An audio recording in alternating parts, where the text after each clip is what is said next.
Hi, Sergio. How you doing? Hey Dan, how you doing? I'm fine. Okay, how are you? All right. I like your background. Excellent. Is that Fresno? Yeah. Thank you. Oh, Yeah, that's our library. oh, very nice. Very modern. Doesn't have a, Yeah, it's new. It came, sorry? I said it doesn't have a Snoopy statue in front of it though. No, it has a Starbucks inside, which is its But main attraction, I think. well, I think we're going to be in fine order. Do you have a PowerPoint or? I do, and I do want to check. Let's see. I just want to check something, if I may. Of course. Whatever you All right, like. so when I do this now, I don't see my Zoom. Okay, so if all right, oh hey, I'm gonna share. Oh, I need to be able to share my screen, I think. Yeah. So if you can Um, enable me to do that. okay.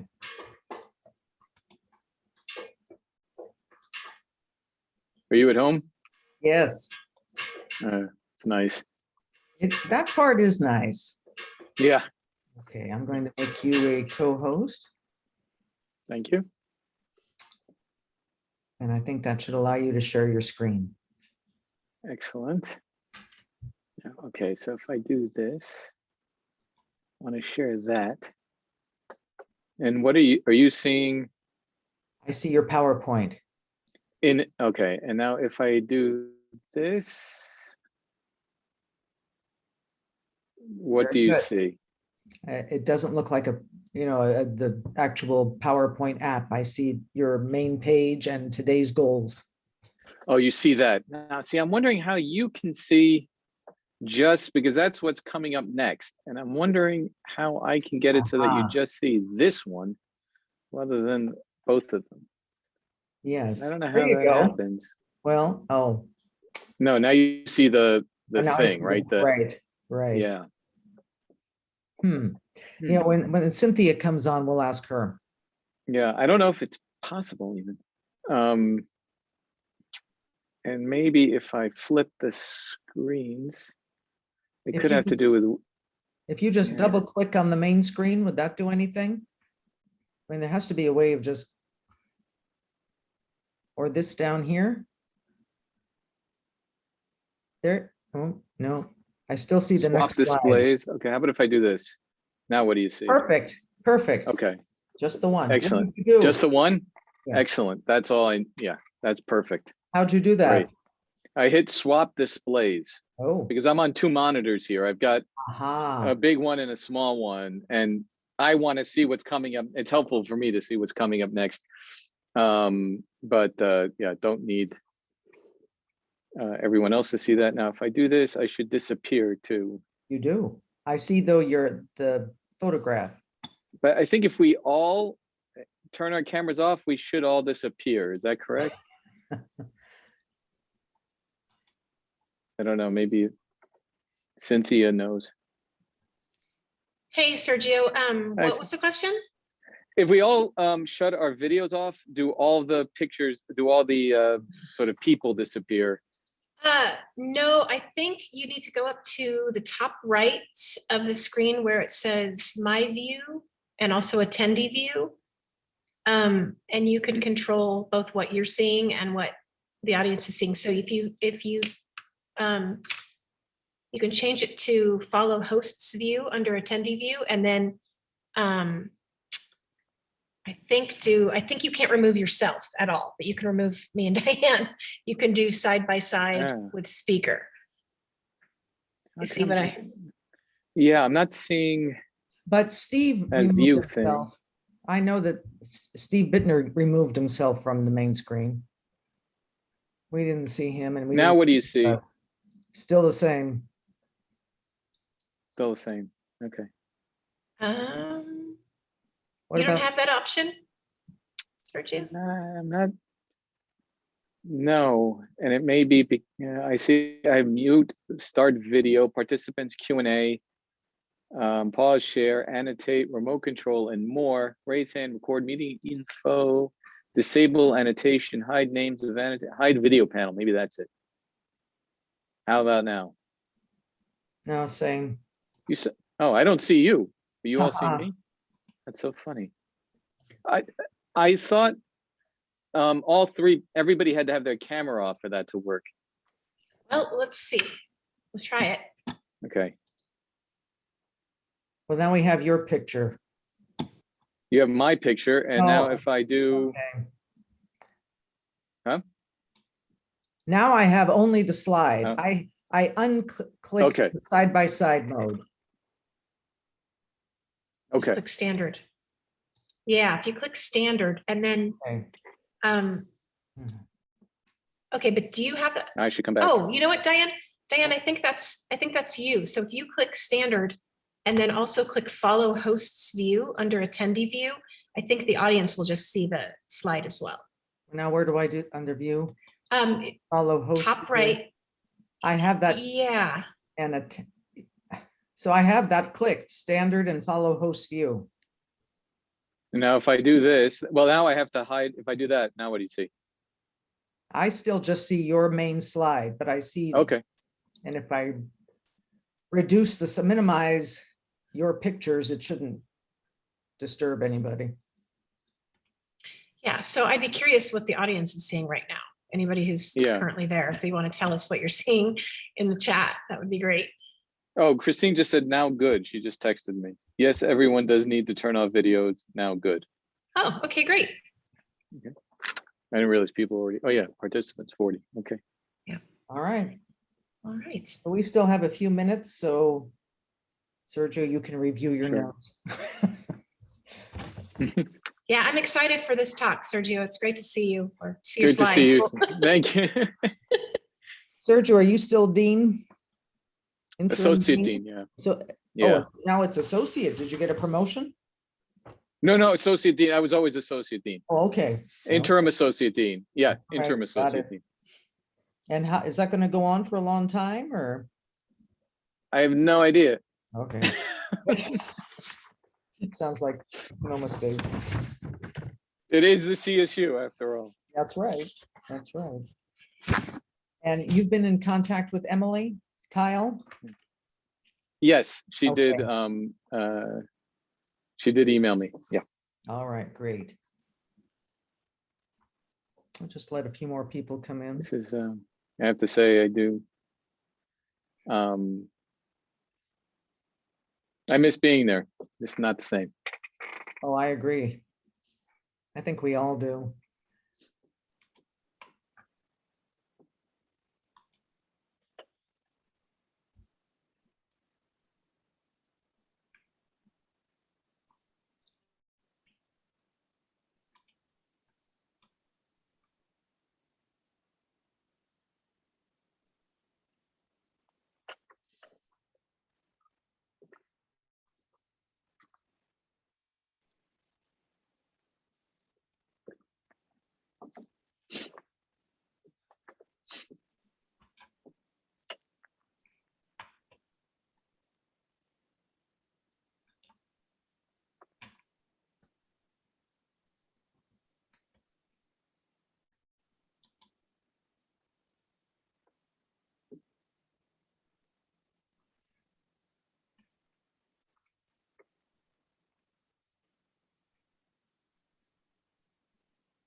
So I'm reading the question and answer thing, discussion about how we appear on the screen. Yeah, that's right.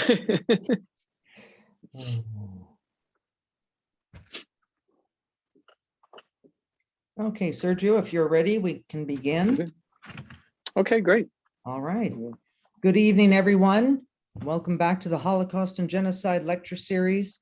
I'd like to remind everyone that we are very happy to entertain your questions. Please use the Q&A form and in writing, present them, and I will read them and in turn ask them of Sergio at the end of the lecture. Our speaker today has become a staple of our lecture series. We depend on Sergio to provide nothing less than an explanation of why the Armenian genocide happened what ramifications it had for the Armenian people, and why its recognition as a genocide remains incomplete in 2021. Professor Sergio LaPorta provides a comprehensive explanation of all this and more. Dr. LaPorta received his BA at Columbia, his PhD at Harvard, working in Near Eastern languages and civilizations. He was a lecturer in Armenian studies at the Hebrew University of Jerusalem before settling in at CSU Fresno, which sponsors a broad program of Armenian studies in the midst of a very large Armenian community. Professor LaPorta is currently the Hayan Isabel Berberian Professor of Armenian Studies. He is editor-in-chief of the Journal of the Society for Armenian Studies.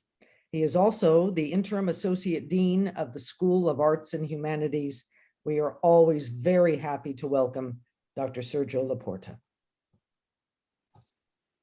Thank you, Diane. I hope everyone is hearing me okay. Thank you for that lovely introduction. One correction I do have to make, that I am no longer the editor-in-chief of the Journal for the Society of Armenian Studies. With taking over these new role as the interim associate dean of the college, I had to give that up, and it's in the very capable hands of Dr. Tamar Bayadjan of the University of Michigan State University.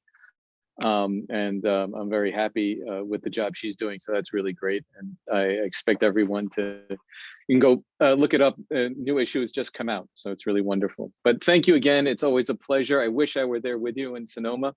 Always have a wonderful time while I'm there, and I always learn so much, both from your students and from the community members I get to meet on each one of my trips.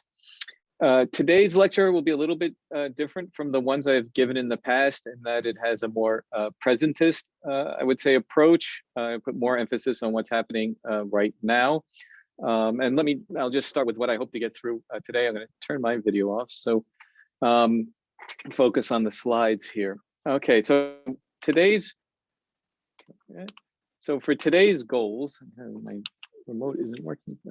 I seem to be unable. Okay, I'll do it this way.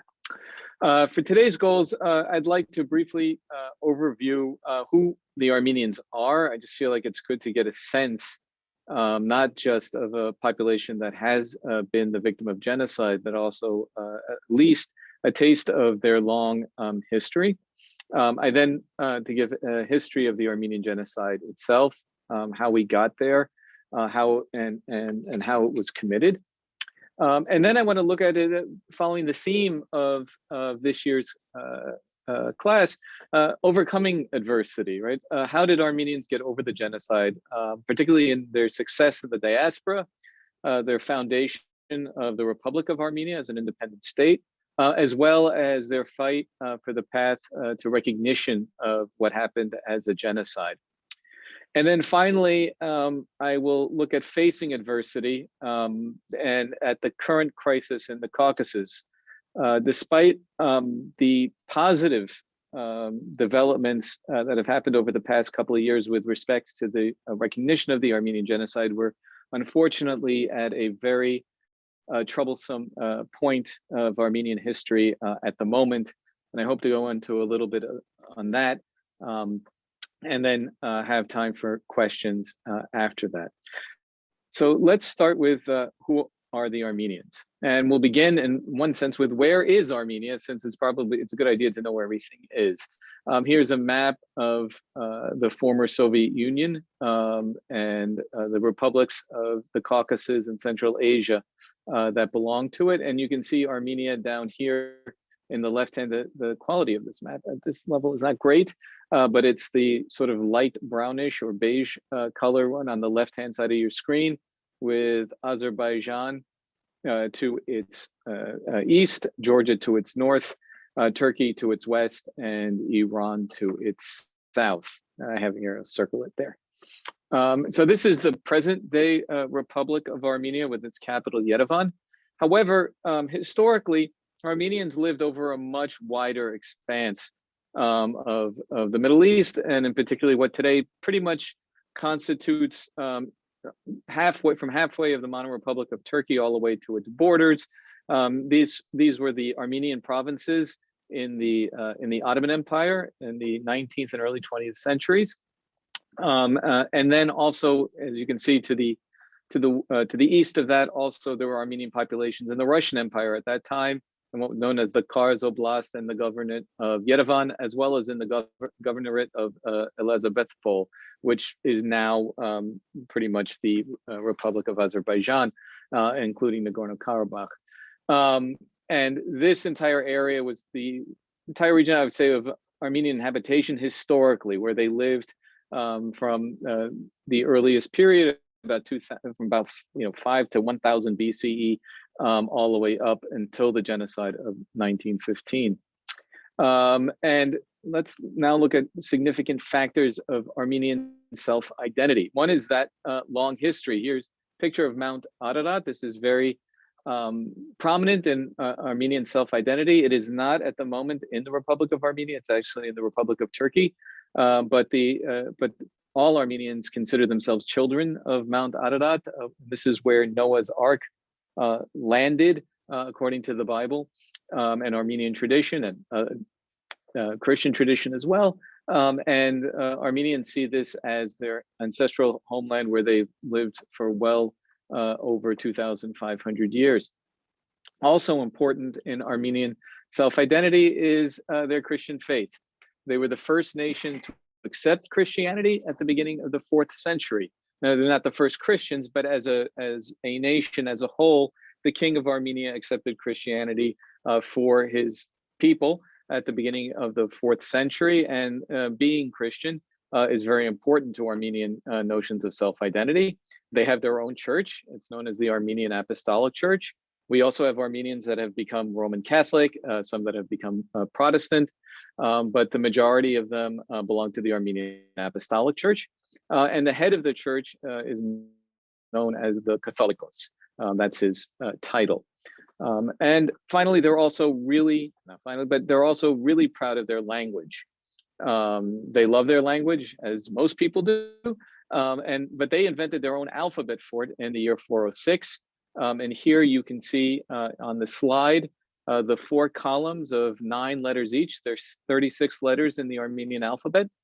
These were invented by a man known as Mesrop Mashtot. And each letter also corresponds to a number. So if you look at the first column on your left-hand side, Armenian, like English, goes from left to right. This first column is the ones columns. And so the very top letter here, the A, is the letter 1. And at the bottom of that column is the number 9. In the next column, the second letter there is the number 10. And at the bottom of that, that's the last letter of that column is 90. And we have 100 to 900, and then 1,000 to 9,000. So you could write with Armenian letters any number up to 9,999. So this alphabet in a slightly modified form is still used to this day. They also have a lowercase letters as well, but the Republic of Armenia still uses this alphabet, and Armenians read and write in it to this day. So they're very proud of their language and the alphabet. There are monuments to the alphabet. The Mesrop Mashtot, who invented it, is a saint within the Armenian Church for doing this.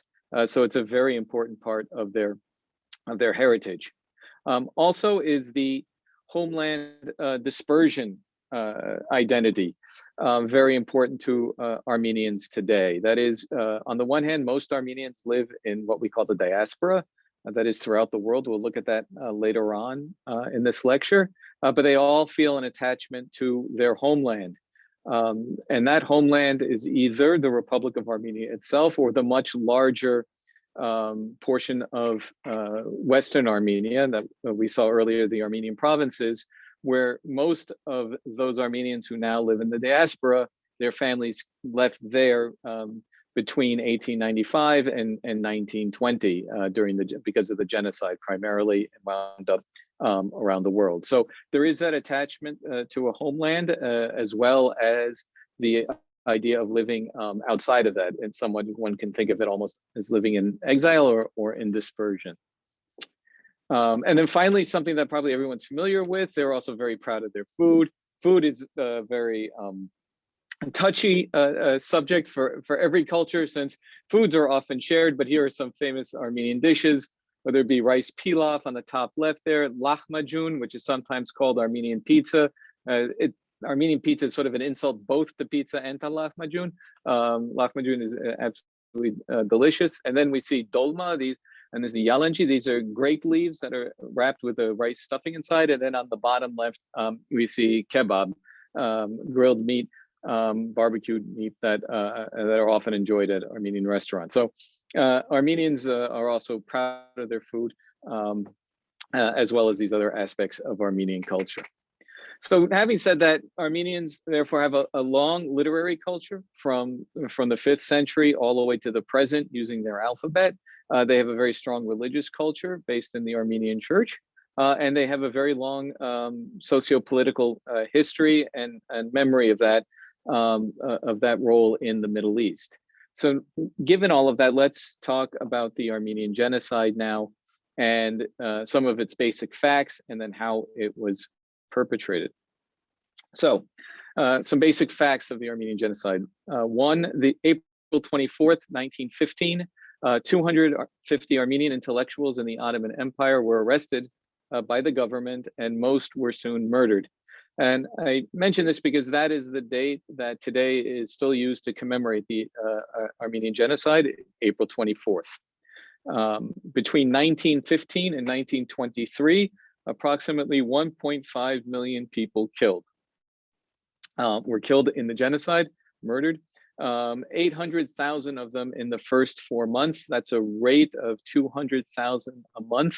And I mention that because that is one of the, I would say, constants that we see in many genocides, including Rwanda as a figure. And part of the way genocides operate is with that speed. By the time people are able to realize what's happening or do something about it, the majority of killing has already taken place. The genocide happened in the Ottoman Empire under the direction of the ruling party, which was known as the Committee of Union and Progress. We'll look a little bit on how they came to power and who they were, but they are different from the Ottoman Sultan, whom they had displaced, as well as slightly different from the subsequent Republic of Turkey that was formed under Ataturk, although there were lots of continuities between them. And then I do want to underscore that the Armenian genocide was a defining moment of Armenian history, but not the defining moment of Armenian history. As I noted, there was a long Armenian history prior to this event, and Armenian history is still happening now. Although, given what has happened in the past year, the shadow of the genocide, I think, looms larger than ever in the 21st century than it has for quite a while. And then finally, about the Armenian genocide itself, it's denied to this day by the Republic of Turkey. They do not say it happens. We'll get into the denialist argument a little bit later on in this lecture. But one of the difficult parts for Armenians today is that although more and more countries have recognized it, the actual country who perpetrated it does not say that it happened. And we should also note that it wasn't just Armenians who were killed during this genocide, although they were the particular subject of the attacks. Assyrian Christians were also killed. Contemporary reports record about 200 to 250,000 were killed in southeastern Turkey and the Urmia region of Iran between 1915 and 1923. And that number could be as high as 400,000. It was well over half the population of Assyrian Christians. And they've also have a diaspora, including here in the Central Valley. There are large numbers of them, particularly in Turlock and Stanislaus. Some people may be familiar with them. And also Greeks. There were large numbers of Greeks who were murdered at this period as well. The Greek genocide is known. The numbers range from 450,000 to 900,000. And then there was a catastrophe at Smyrna in 1922. Up to 100,000 people, Greeks and Armenians, both were killed. The exact number is not known. The nationalist forces set fire basically to the town and pushed all of the Greeks and Armenians into the sea where if they hadn't been killed either by the fire or by the troops, they wound up drowning. Here's a picture of the flags of the three peoples together in a form of resistance against the genocide. And I should say that both the Assyrian genocide and the Greek genocide are recognized by the International Association of Genocide Studies as genocides in 2007, and also by the Republic of Armenia in 2015. So these are recognized as happening together. So how do we get there? How do we get to this place in Ottoman history where we reach the point of genocide? Just to give a little bit of history, in the early 16th century is when the Ottomans capture Western Armenia, that area that we looked at before of the Armenian provinces. This capturing means that they were able to send their troops over to the border. Direct rule was sort of loose at that point. But nonetheless, this is when Armenians come within the Ottoman sphere of things. And then beginning in the 18th century, really many Armenians, there were already Armenians in Constantinople, which had been the capital of the Byzantine Empire, but following its conquest by the Ottomans, became the capital of the Ottoman Empire. And there were Armenians there, but in the 18th century, many more move to Constantinople. They leave somewhat the insecurity of the rural areas, and they're looking for opportunities, just as today many people move to urban areas to find employment and to move up the socioeconomic ladder. So too in the 18th century, many Armenians began to do that, and that continued through the 19th century as well. And what happens is that we see the emergence of an affluent urban Armenian class. And this was important because they were able to subsidize artistic endeavors. They became important within the Ottoman government in terms of being the heads of the paper mill. They were the heads of the imperial architects for many of the Ottoman sultans. They had a gunpowder mill. So Armenians became a very an intricate part of the Ottoman ruling class in many ways. They were always obviously somewhat second-class citizens, being non-Turkish and non-Muslim, but nonetheless, they achieved a high standard of living. They were able to promote Armenian art as well as in literature, as well as help the Ottoman Empire as well. So they are pretty much a major mover in the Ottoman Empire. And what we see happen in the 19th century are that the Ottoman Empire, because of its losses with or vis-a-vis Europe, it sees itself as no longer at the top of the world heap.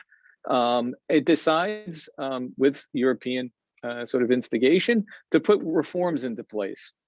And these reforms are meant to modernize the Ottoman Empire, to standardize schooling, to invest in infrastructure, to modernize the military, to protect the rights of life and property, and to give those non-Ottoman or non-Muslim citizens of the empire a more equal standard. And the Armenians who lived in Constantinople and other urban areas really benefited from these reforms, because for the first time, they were more on a par with their Muslim fellow Ottomans than ever before. And they now felt themselves as really being a major force within the empire, integral to its success. And they really tied their fortunes to that of the empire. And they saw themselves as loyal citizens in that sense. Now, in the provinces where the majority of the Armenians live, that is here in Western, what we would call Western Armenia or Eastern Turkey, in the Armenian provinces, it was another story. Here, although there were some urban areas, the mass of Armenians were agricultural peasants. They were not upper middle class.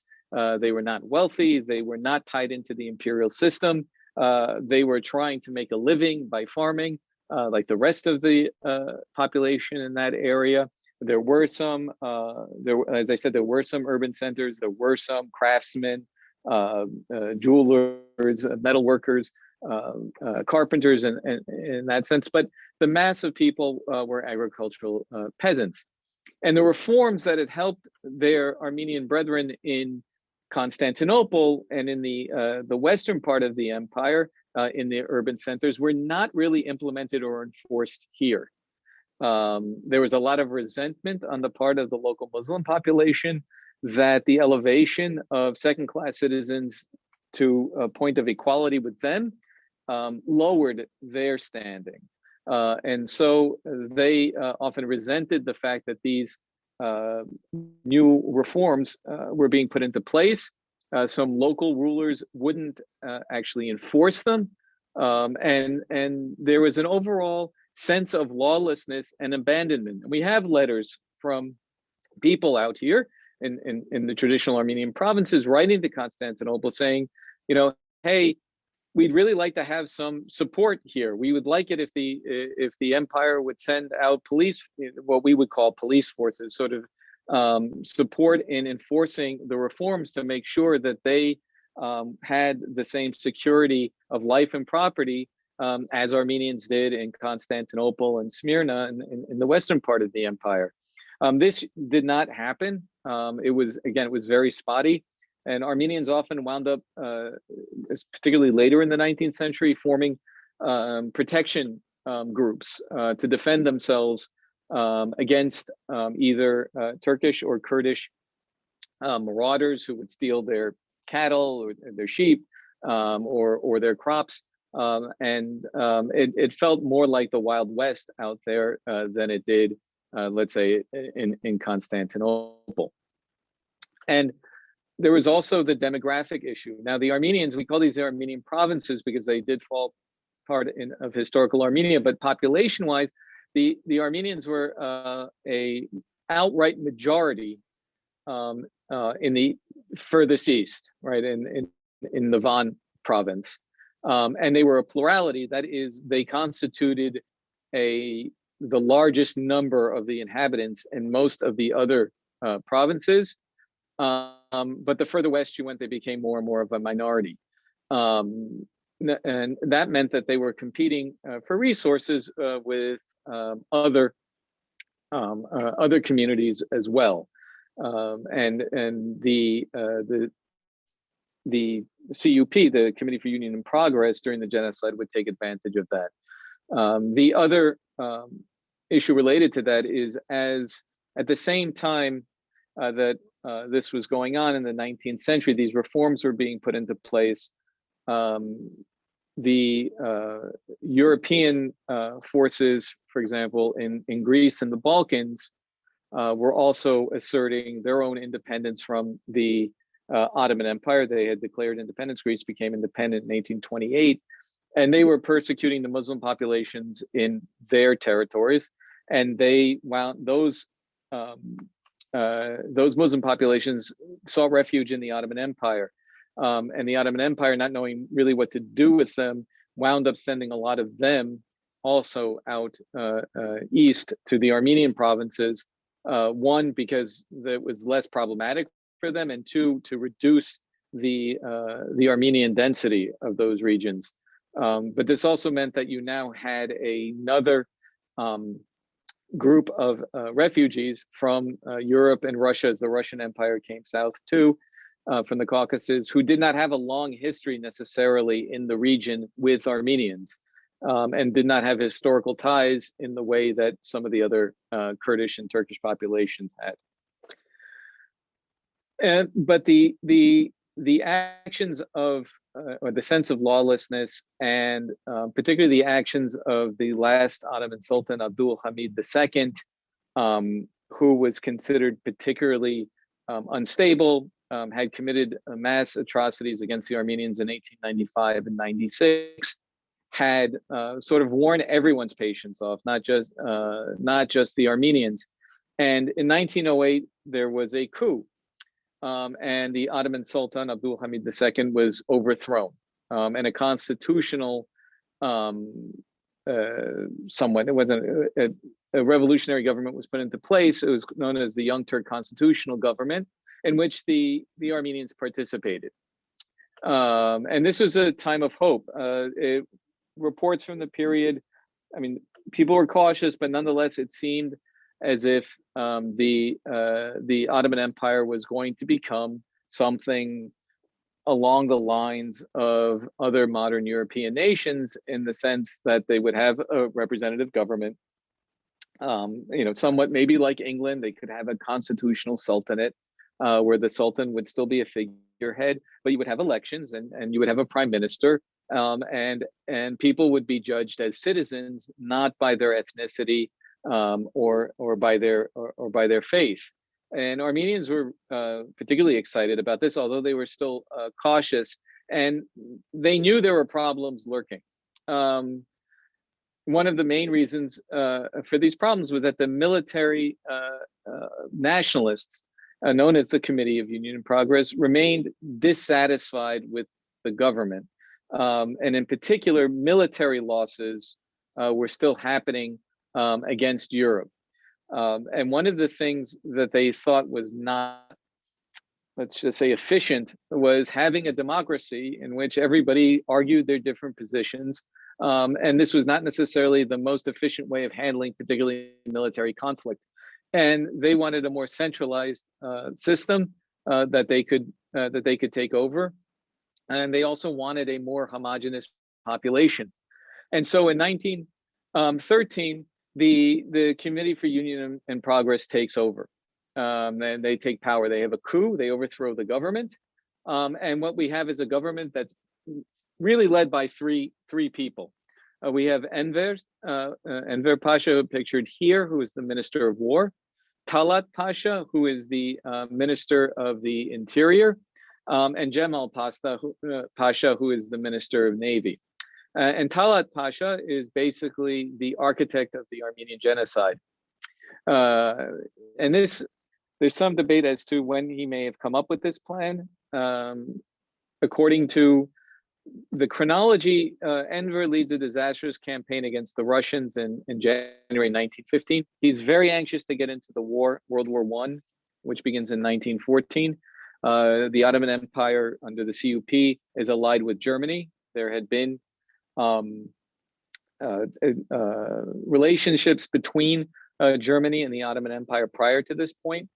Germany did not want the Ottoman Empire to actually enter into the war because they didn't think it was militarily prepared to enter the war. But nonetheless, Enver in particular wanted to enter into it because he had, as well as the other members of the CUP, this idea that they could unite all of the Turkic nations from the Pacific all the way to the Mediterranean and restore this sort of fictional Ur-Turkey that would really unite all the different peoples between the Mediterranean and the Pacific.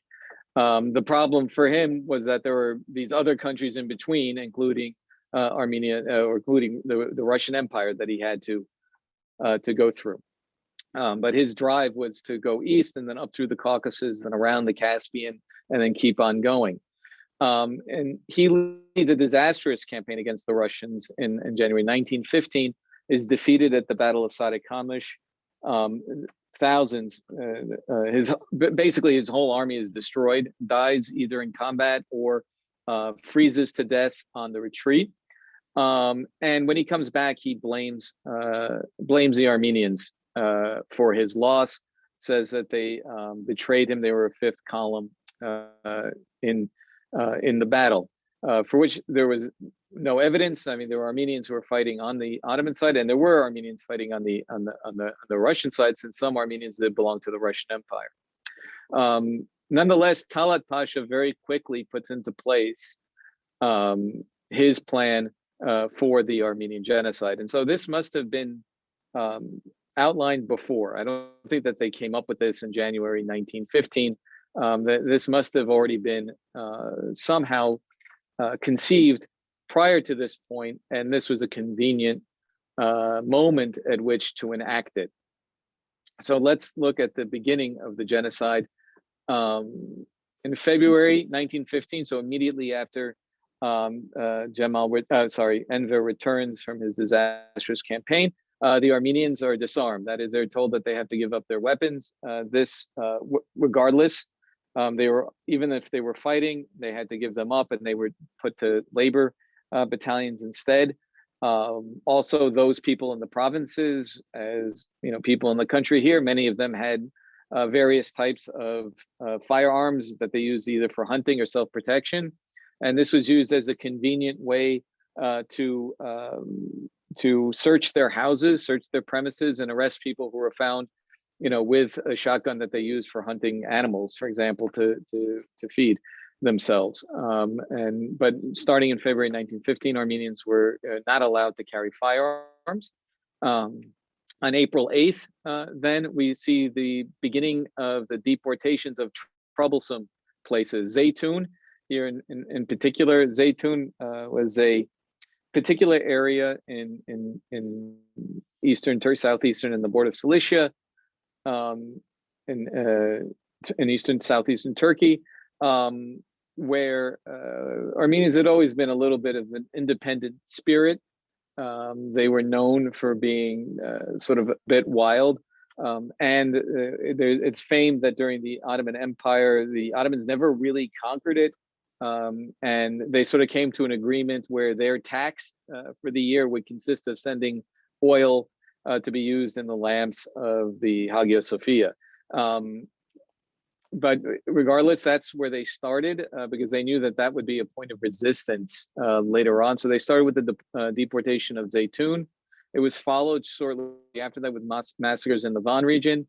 And then, as I said, on April 24th, 250 Armenian leaders in Constantinople were arrested, and nearly all of them were shortly thereafter murdered. And by 1916, over 1 million people were dead and 500,000 displaced. By 1923, another 500,000 were also dead. So by 1923, 1.5 million people had been killed. And if we want to look at it, I like this map. This map shows the distribution of the Armenian population in the Ottoman Empire at the outbreak of World War I in 1914, so immediately prior to the Armenian genocide. With, you know, the redder the area, the more Armenians there were.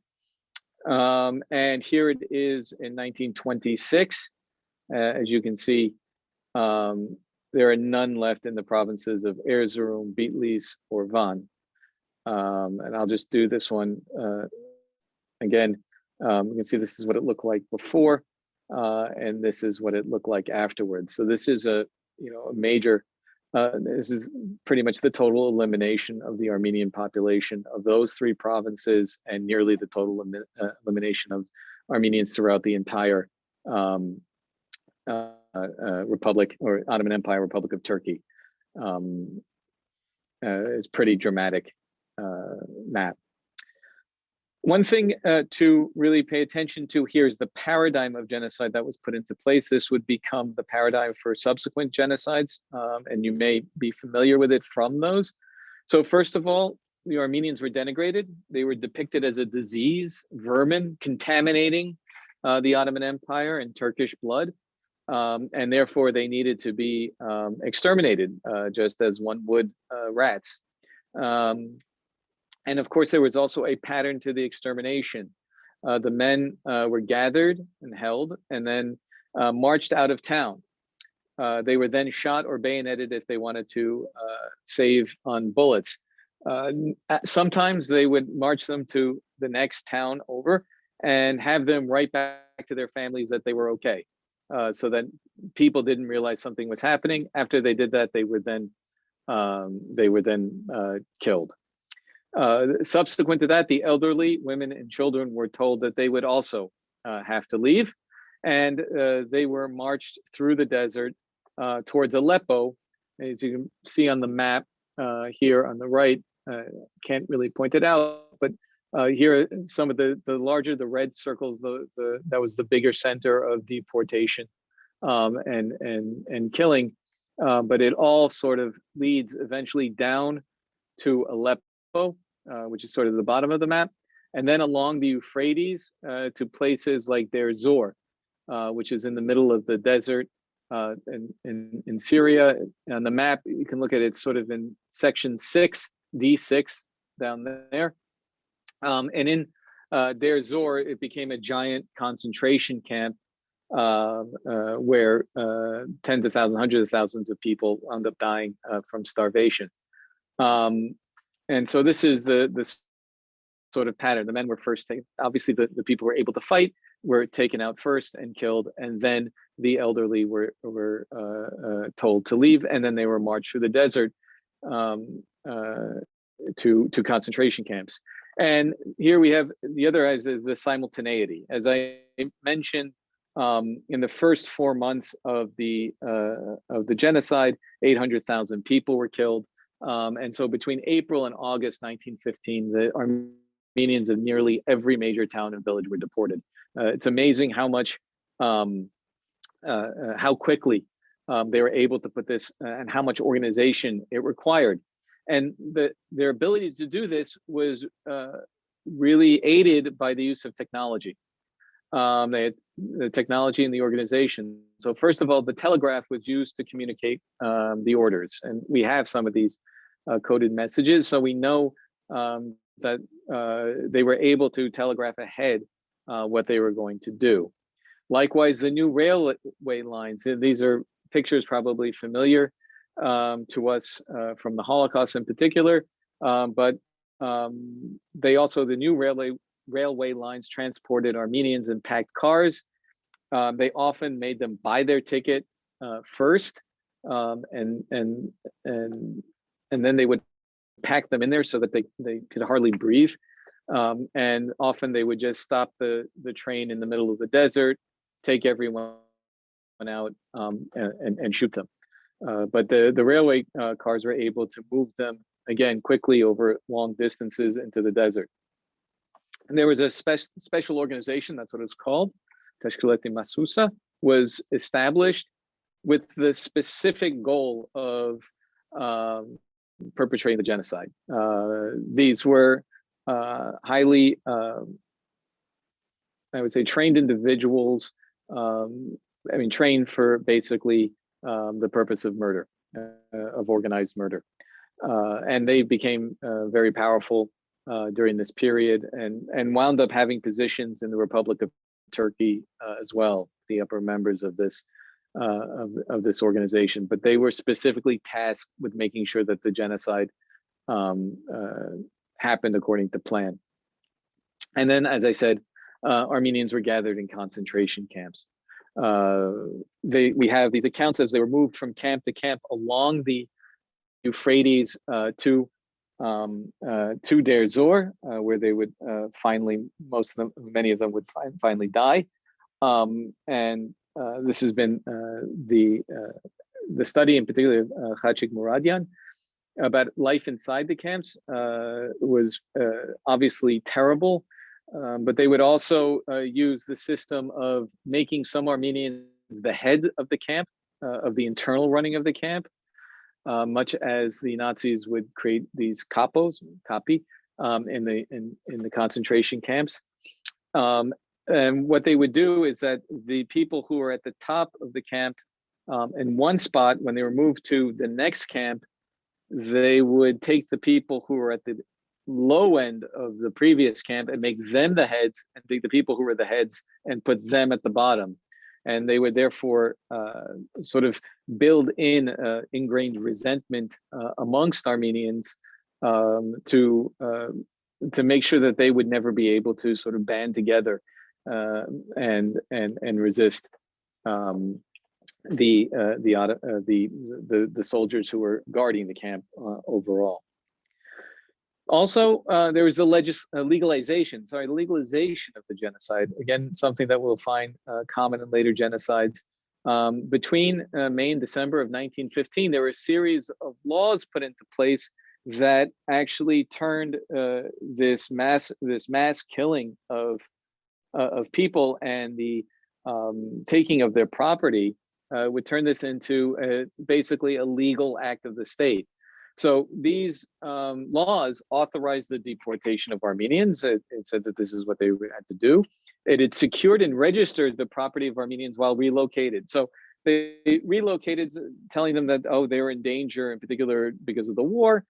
They told them to write down what property they were leaving behind, and they made accurate lists of these properties so that they would know exactly how much was being surrendered, with the idea that they would then return. I mean, they would tell them so that when you come back, you'll have it returned to you. But then they created the Abandoned Properties Administration Commission, which would make reports every 15 days to the Ministry of Internal Affairs.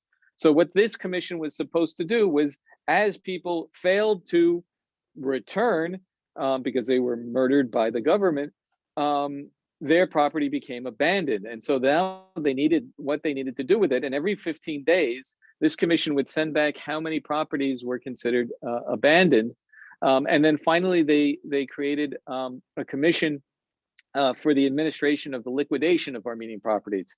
That is, now that you have all of these abandoned properties and the government has taken them over, how is it able to liquidate them and turn that into cash, or able to give them to other citizens of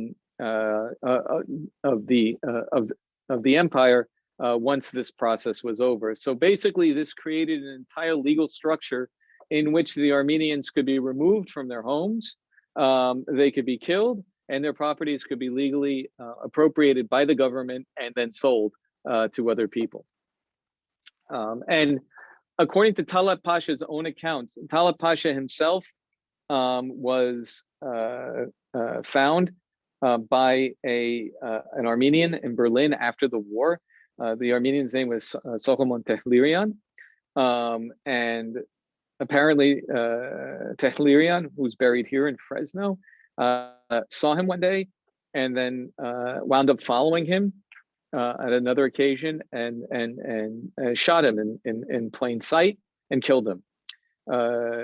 This became a major case in Germany, and he was actually found innocent of murder because of what had happened to the Armenians, and they said that that created a sort of obviously mental stress and trauma on Solomon. They found him innocent of murder in that case, but on his person, Talat Pasha had this sort of book that had all the properties that he himself had appropriated from Armenians, and that included 20,545 buildings, 267,000 acres of land, almost 77,000 acres of vineyards, almost 704,000 acres of olive groves, and over 4,500 acres of mulberry gardens had been confiscated according to his own accounting of it. So we can see how much Armenian property had been appropriated by the government in this short period of time. Another factor of the Armenian genocide that ties it in to later examples is its internationalization. Between 1915 and 1922, nearly 200 articles appeared in the New York Times that talked about what was happening to the Armenians. This is important because you often hear people saying, well, nobody really knew about it. That's how come it happened. No, it was far away, and in fact, that's not the case. Everybody knew about it, and still it happened. It was very well publicized, and people were scandalized by it as well. I mean, in Europe and in the United States, they thought this was a tragedy. It didn't help in the end, but nonetheless, they felt terrible about it. As we see from this New York Times headline, million Armenians killed or in exile, policy of extermination. More atrocities detailed in support of charge that Turkey is acting deliberately. And so we see people did know about this. And I will say, I'll talk about this in a little bit, but the word genocide did not exist in 1915, in 1922. It wasn't coined until 1944. So they couldn't use the word genocide. And you can see how they're struggling to talk about what's happening. And they have to say it in different ways in order to get the point across that this was different from what we had seen before in terms of killing. This was really on a scale that was unprecedented to the modern reader, in that sense, of from 1915 to 1920. And we also had the reports of the American ambassador to Turkey. He was Henry Morgenthau, and of American missionaries. There were a number. America was neutral in World War I up until nearly the very end, and because of that, we had a full ambassadorial and conciliar staff in the Ottoman Empire, as well as missionaries who were out there originally, presumably to convert the Muslim population to Christianity. That was not, allowed. So they wound up converting a lot of Christian populations to the form of Protestantism that they followed. They also set up a lot of schools in the Ottoman Empire, and that was incredibly influential for Armenians, because Armenians did go to the schools that these Armenian missionaries set up. They also stimulated Roman Catholics and the Armenian Apostolics to set up their own schools. So it really started an educational movement in the Ottoman Empire amongst the Christian population. And that was highly important for Armenians in particular. And many Armenians took refuge with the missionaries, hoping that they'd be spared, because these missions were technically or considered themselves American land, and that they would not be violated by Turkish soldiers. So these reports did make their way back to the United States. They were publicized, and people were very, very knowledgeable of what was going on, both during as well as afterwards.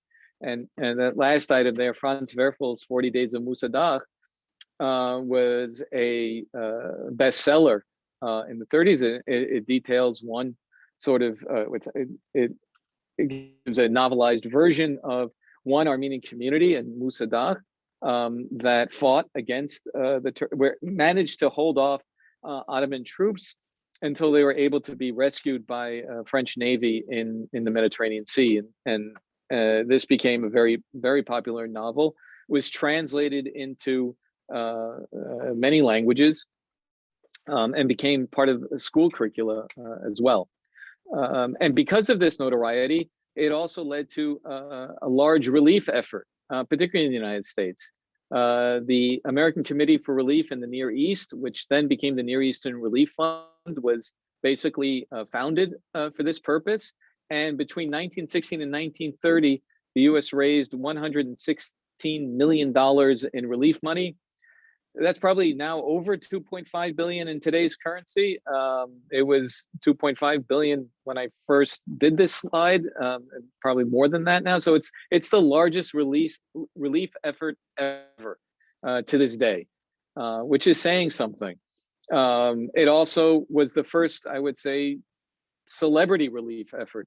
We're used to this now, celebrities coming out for causes. This was not done in the 19th and early 20th century, but this one involved presidents, politicians, and celebrities. In fact, you can see here in this news clipping, Babe Ruth presented one of his home run bats to Mademoiselle Nuvart Zeron Koshkarian, who will sell it to the highest bidder for the Near East Relief Fund. So Babe Ruth presented one of his bats for auction to help pay for Armenian refugees, right? And I bring this up too, because this is not something that's usually talked about in American history classes. I mean, even though the Armenian genocide may seem like it belongs to a different time and place, it's also very much linked up with America's emergence on the world stage and the role that we see ourselves play in the world. And this is one of our bright spots. We really tried hard to help Armenian refugees at the time, even if at the end we were unable to stop. Obviously, we weren't able to stop the genocide, and nor was the country able to secure, let's say, an advantageous political situation for Armenians after the war. But the relief effort, at least, was highly successful. And saved a lot of Armenians. And of course, America wasn't the only one. As we'll see in the diaspora, lots of countries, South America took in, Mexico, Cuba, Europe, France in particular, also took in many Armenians, Canada, and later Australia as well. So this is sort of in 15 to 1920, we see the elimination of the Armenian population of Anatolia and Turkey and historic Armenia, and Armenians are refugees basically across the world, from everywhere from the Middle East to South America and North America and Europe. And many of them are penniless. They're dependent on relatives who may have come here earlier, and they face tremendous adversity. And they did overcome this adversity. I mean, they really came with very little. Some of them had more social capital. I can speak here, I think of my wife's of Armenian descent. And if you look at her family, she has both types of, or the varying types of refugee who came to the United States, both before and after the genocide. So on her mother's side of the family, they belonged to the upper middle class, educated Constantinople class of Armenian. And when they came to the United States, they came with a lot of social capital, even if they didn't have any money. Meaning they were multilingual. They spoke Armenian, obviously, but they also spoke French. They also spoke German and Turkish. Many of them, and some of them, I mean, for them then to learn English was not as big a deal. I mean, it was adding another language. Some people refused to learn English, saying that I've already learned enough languages. But on the whole, they were educated. They valued their education, and they educated their children. And just to stay on that point for a second, many of the people obviously who survived were women. They were having not been shot in the first round of killings. And it was important, therefore, that they had received this education in the Ottoman Empire.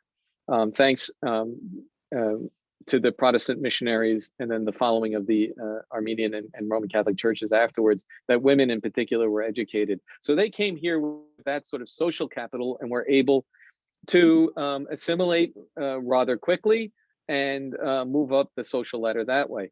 On her grandfather's side, however, they were part of the more peasant class in Diyarbakir, and they didn't come with that social capital. However, they came before the Armenian genocide, after the massacres of 1895-96.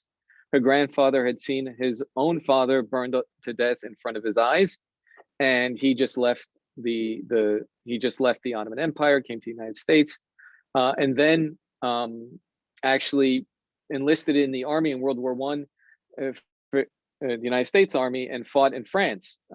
He was hoping to go to Anatolia, but he was sent to the French front and fought there. And so he had a completely different experience, I would say, than my wife's grandmother's side. But nonetheless, he raised children in this country, and also learned English. He wrote in English and assimilated. And Armenians in general have had tremendous success in the diaspora. This is something they're proud of wherever they have found themselves. And my wife's got family in Brazil, Argentina, as well as in France and England, and elsewhere in the United States. But they really achieved, they were able as a whole to achieve success in their new homes despite the trauma of the genocide. And here you can see a map of where Armenians are spread out across the globe. And I'm just going to focus mainly on the US here, but we can see that they became prominent in the arts. I mentioned William Saroyan as an author. He from Fresno. His family was from Bitlis. He was his family left before the genocide as well, and it's lucky that they did, because anybody else, really nobody made it, survived from Bitlis if they didn't leave, if they hadn't left before. So he lost the rest of his family, all the family that didn't leave before 1950 were killed, were murdered during the genocide. We have Arshil Gorky. was a painter, famous painter. Did a lot of work in New York. We have Charles Aznavour, a famous singer in France, as a chanteur, and a System of a Down is also a more recent Armenian band that's achieved fame. Obviously, in business, they became very prominent. Kirk Kerkorian, people may be familiar with him. MGM Studios, Zildjian, who makes cymbals, international fame. Cymbal making, Sun-Made Raisins is basically an Armenian conglomerate. Armenian raisin farmers here in the valley. There's some non-Armenians involved, but really between packing and farming of raisins, the Armenians did a tremendous job here in Fresno, and then they've expanded obviously into other areas. And in politics, again, in California, it was Governor George Magian. And in the sciences, Albert Kapikyan, again, this is my wife's, not uncle, but sort of an uncle. He was one of the developers of the rotavirus. It's an inoculation that all children get now, but he worked with Dr. Fauci, and Dr. Fauci actually gave the eulogy at his funeral. And Zavan Arzumanyan is a young man who's at NASA. He's a NASA scientist. So, you know, this, you're talking about everything from within one generation to, you know, more recently, more recent generations after the genocide, being able to, and these are just obviously some shining examples, but as a whole, you know, Armenians are proud of the fact that they have been able to succeed in their diasporic lives, despite the trauma of the genocide, and sort of living, as I said, that dichotomy and that tension between diaspora and homeland. And that's why the other aspect that they're very proud of is of their building Armenia and the Third Republic of Armenia. That's the current Republic of Armenia. There you see in the corner the Armenian flag. These are pictures of Yerevan. And you can see in the top picture is a picture from of Yerevan with Mount Ararat in the background. And then here down in the middle is a picture of Yerevan at night. It has a tremendous nightlife. It's a wonderful city. That's the Opera Square. It's really lovely to go there. It's, you know, obviously it's a safe city. In the winter, it's very cold. I've not actually been there in the winter, but in the summer, you know, it's open to late hours, and there's a large cafe and restaurant life, and it's really a fun place to be. And American Armenians as well as European Armenians enjoy going there, and many of them now have apartments there that they use during the holidays. But the Republic of Armenia is on its 30th anniversary. This September will be its 30th anniversary. Independence Day is September 21st, 1991. And that's when there was a referendum for independence and for Armenia. And that is what is recognized as their Independence Day, although sovereignty, that is, they had really declared it a year earlier in 1990, but the referendum was put to a vote in 1991, and that's when it was approved. As I said, this is the Third Republic of Armenia. The First Republic was basically 1,000 days. It was very short-lived, and this was following the war. It declared independence from the Russian Empire as the Russian Empire was falling apart, but then became incorporated within the Soviet Union fairly soon after that. And so the Second Republic is the Soviet Republic, and you can say it's from 1921, really should be from 1921 to 1991. So 70 years that it existed as a Soviet Republic, and now we have the Third Republic, which is a constitutional democracy with a prime minister and a parliament and a president. Now, right now the prime minister is the most powerful, let's say, government official. The president is more of a figurehead.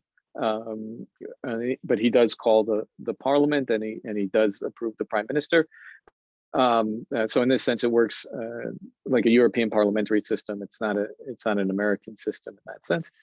But it is a matter of pride for the diaspora, particularly given the neighborhood. There aren't that many successful democracies running around the former Soviet Union, and Armenia is, has maintained, it's very tense, it's very fragile, but it has maintained a democratic republic. And there are rights to freedom of religion, freedom of speech, freedom of the press. Armenians are very, I say, well educated in terms of the rights of themselves as a populace. Talk a little bit about this later. And they're also highly literate, both in terms of basic reading literacy, being able to read and write, but also computer literacy. And they've spent a lot on education in those terms. They value education. They have a center for technology and innovation. They try to do a lot with technology, because in terms of natural resources, they don't have a number of them. So they rely a lot on their personal ability and their personnel strength, more than they can on anything, let's say large deposits of oil. I mean, there's oil, but it's way too far down for anybody to really reach it. And likewise, earlier in the Soviet period, they did use it for copper mining, but it was incredibly destructive to the environment. So they've stopped doing that as well. And so these two, both their success in the diaspora and their success in building a republic are really big deals for Armenians in terms of overcoming the trauma of the genocide and establishing themselves in reasserting their dignity and reasserting their place in the world as cultural creators, which they are, and just the dignity and respect that comes with having a country. And they're proud of both their experience in the Republic and of their experience in the diaspora. And particularly in the diaspora, but also the Republic has been more recently, part of the struggle for overcoming the denial of the genocide and recognizing the genocide for what it is. Again, this has been a struggle. They've had to overcome it. It's been, 100 years, over 100 years since the genocide, and it took over 100 years to get it to the point where it was finally recognized at some general level. That's over 3 generations of people having to suffer with their history and experience being denied, not only by the perpetrators, which is still the case, but also by many of the countries in which they lived and were, contributors to. So thankfully, that situation is changing. But as I said, in 1914, 1915, the word genocide did not exist. As we saw, they used mass extermination, mass killings. We didn't have a term for it. The term was coined in 1944 by Raphael Lemkin. And that was based on his study of the Armenian case, as well as unfortunately his own experience during the Holocaust, where he lost half his family. So he coins the term in 1944, and it's thinking really in terms of the Armenian experience and the Jewish experience. Nonetheless, the genocide has received continuous denial by Turkey. And this comes in several forms. I mean, one of the most basic is that systematic large-scale atrocities did not occur, and it did not constitute genocide. And here is just President Recep Tayyip Erdogan in April 2019. The relocation of the Armenian gangs and their supporters who massacred the Muslim people, including women and children in Eastern Anatolia, was the most reasonable action that could be taken in such a period. And so not only do we see that this did not constitute genocide, nor does he admit to any atrocities, he calls it relocation. He also he tries to contextualize it in terms of the number of people who died in World War I, and then insinuates that Armenians deserved it. Both of these which are largely canards. Yes, many people died in World War I, and including, yes, many Turks died in World War I, but this is a separate issue, fighting the Allies.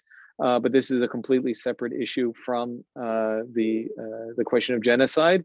The Armenians were not killed fighting for the Ottoman Empire or fighting against the Ottoman Empire. They were simply murdered by the Ottoman government.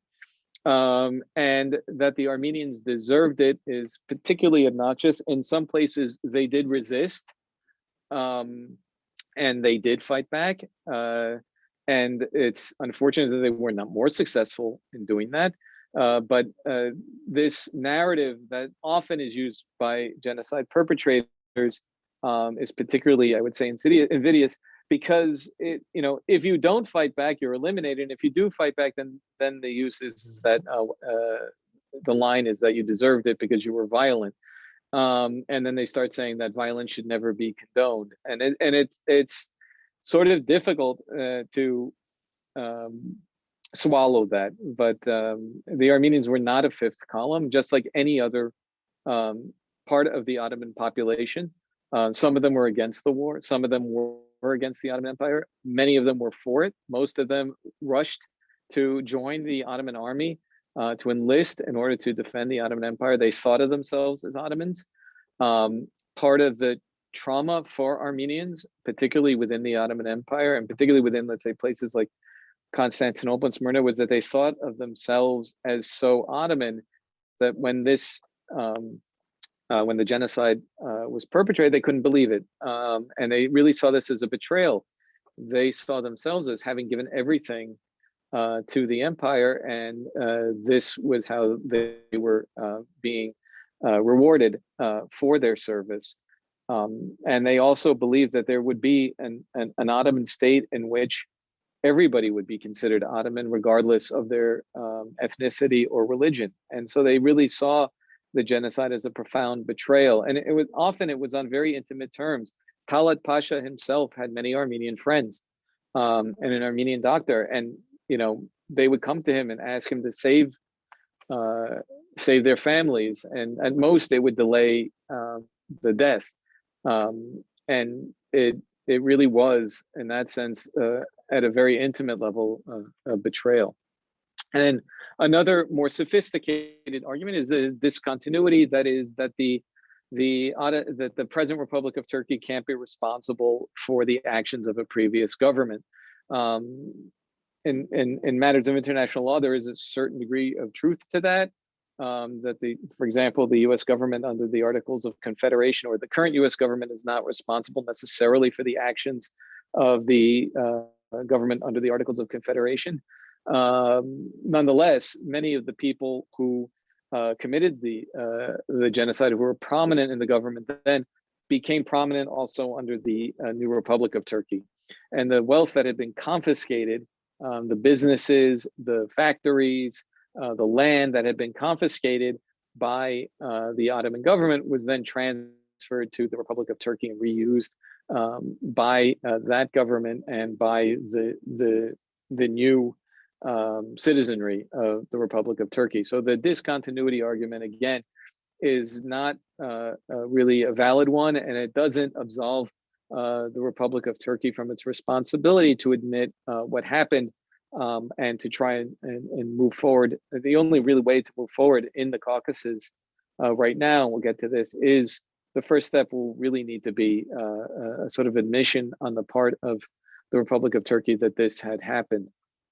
And the way they've been able to impose their line has been either by forgetting about it within their own country. They don't talk about it. They don't teach it. They talk about Armenian rebels. They talk about Armenian terrorists. Many Turks don't know what happened. They hear things. They hear things from especially in the former Armenian areas. They've heard things from grandparents, even though that's dwindling now. Many of them have discovered that they have an Armenian ancestor, but officially it doesn't happen. It never happened, and they don't learn about it. They also prohibit others from mentioning it. That is, they threaten often that if you do talk about it, that we will harm you in different ways. We'll cut off diplomatic ties. We won't sell you certain things. We won't have the trade agreements that you want.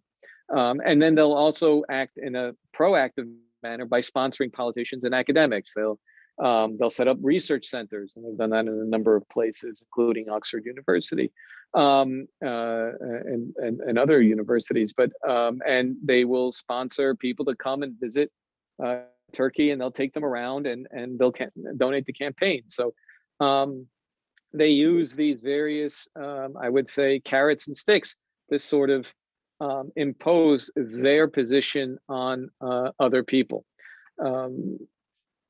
The other problem is the politics. I mean, one of the smart decisions that Ataturk made, that is the modern founder the founder of the modern Republic of Turkey, was to realize that the westernization of the country and the move away from particularly the Soviet Union towards the West would be beneficial for him and the Republic of Turkey.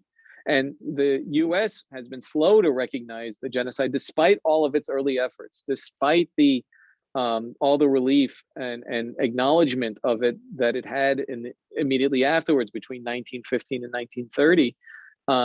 It then started to back off because Turkey became a NATO ally. We have an Air Force base there at Incirlik.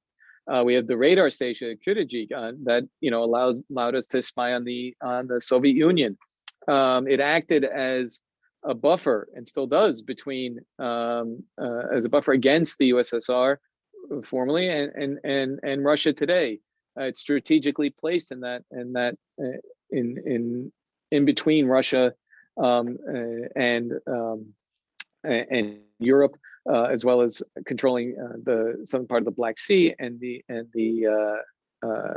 Straits of the Dardanelles, right? And Turkey has advertised for a long time that it's a secular democracy, constantly the United States in particular, but also Europe is afraid of Islamofascism and theocratic states in the Middle East, and Turkey provided an alternative to that. They're a secular democracy in which Islam featured as much as Christianity did in European or in the United States. And for these reasons, they would threaten that, yes, if we, accepted or if we recognize the genocide, they would become just like all the other countries. They would feel insulted, and then the population would want a theocratic regime like you would have in other Middle Eastern countries. So these are sort of the threats and incentives, again, that the Republic of Turkey has used to try and silence the issue of the Armenian genocide. Thankfully, things have it took over 100 years, but the US has recognized it. This last year was one of the positive aspects of my talk. I was really, happy about this. On October 29th, 2019, the House of Representatives passed a resolution by an overwhelming majority regarding the Armenian genocide. And then on December 12th, the Senate unanimously passed a resolution. And both recognize the genocide and have a historical preamble and 3 central points. One is to commemorate the Armenian genocide through official recognition and remembrance. 2, to reject efforts to enlist, engage, or otherwise associate the United States government with denial of the Armenian genocide or any other genocide. And 3, to encourage education and public understanding of the facts of the Armenian genocide, including the role of the United States in humanitarian relief efforts and the relevance of the Armenian genocide to modern day crimes against humanity. And this is a big deal. Hopefully they will follow up upon this. I can say that it's going to take some time. In particular, one of the major challenges in the education system, at least, is that the textbooks haven't kept the pace. Although it is mandated in California to teach the Armenian genocide, the textbooks often refer to it as the so-called alleged. Hopefully this will change, not that the United States has recognized it, and it can be properly addressed so that people become more familiar with the Armenian genocide. First in our sort of junior and high schools, and then later at the university level, and on a more popular, broader extent, they realized that this happened. And I can say the United States obviously was a little slow in this for those reasons that I've already mentioned, but it's not alone either, and it has been recognized as a genocide by the International Association of Genocide Scholars, the International Center for Transitional Justice, the Elie Wiesel Foundation for Humanity, the European Parliament, the Council of Europe, the World Councils of Churches. 30 22 countries at least, and the Vatican City, including the United States. And here's a monument that Fresno State erected in commemoration of the 100th anniversary of the Armenian genocide in 2015. And also more and more by Turkish scholars who are re-examining their past. And this is important. I think what's happening is that a lot of many Turkish scholars and intellectuals are realizing that this is important for Turkey, not just for Armenians and those people who study genocide, but also for Turkey. They realize that in many respects, the history that they're taught and their country as it's formed has been formed upon this lie. And unless they can come to grips with the truth of what happened in 1915, that they can't really have an accurate understanding of how their state functions, how it grew, and can't really progress further than where they are in terms of their own civil liberties within the country. And unfortunately, at this moment, it's not a positive time for Turks in Turkey either. Many of them are living in under a repressive regime, especially if you're a journalist or an academic. And so they're also suffering because of the silence of the Republic of Turkey on the issue of the genocide. Now, as I said last year, this was like the positive note. It was like the end point of my lecture, I think, of where we were able to celebrate this. And 1 year later, not only has COVID disrupted all of our lives, but also it's become a particularly dark moment for Armenians. In particular, the recent struggles in Nagorno-Karabakh have created a tremendous amount of uncertainty and trepidation on the part of Armenians worldwide. I want to give sort of a background to the current conflict that some of you may be aware of, and then get into it itself. So the region of Nagorno-Karabakh, also spelled Karabakh with a KH, though it should be a GH, and otherwise known as Artsakh in Armenian as well, that area is known as Artsakh, is this sort of pinkish enclave here, as you can see, within the Republic of Azerbaijan, next to Armenia. It has a long Armenian history. There's been an Armenian presence there since there are Armenians in the area, so it's been over 2.5 millennia. Also, other people have lived there, including Caucasian Albanians and Azeris as well. But it has a long Armenian history. There are many Armenian monasteries and churches there and other monuments. And it has a majority Armenian population. It passed from Turco-Persian control to Tsarist Russian, and then to Soviet control, if we're moving quickly from the 16th to the 19th, early 20th centuries. And most recently, if we're looking at the 20th century history, with the collapse of the Tsarist Empire, the Russian Empire, it declared itself self-governing in 1918. And then it was acknowledged as belonging to Armenia in 1920. And then Stalin decided that it would be better if it would belong to Azerbaijan as part of his policy of trying to, well, there are debates as to why the Soviets actually did this. Some people say it was to weaken certain ethnicities. Other people said it was the only way to control the ethnic tensions that were already there. And then it was granted autonomous status in 1923. That is, its Armenian population was recognized as being different from the rest of Azerbaijan, and so it was granted autonomy in 1923. Between this period and the early 80s, after the death of Stalin in particular, there were many attempts, or many petitions on the part of Nagorno-Karabakh to be joined to Armenia. These were rejected by the Supreme Soviet in Russia. But in 1988, Nagorno-Karabakh voted to join Armenia officially. This also was rejected, but it was also met with anti-Armenian protests and pogrom in Azerbaijan. And 250,000 Armenians around wind up leaving Azerbaijan, because the pogroms were not in Nagorno-Karabakh. They were in Baku, in the capital, and in other cities like Sumgayit, which many Armenians were killed and harassed and raped.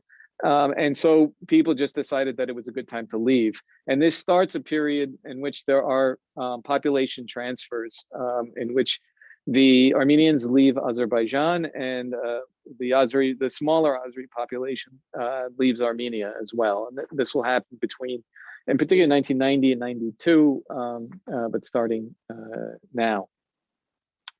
With the collapse of the Soviet Union, or on the eve of the collapse of the Soviet Union, we also get our first Nagorno-Karabakh war of this period, the most immediate war leading to the current situation.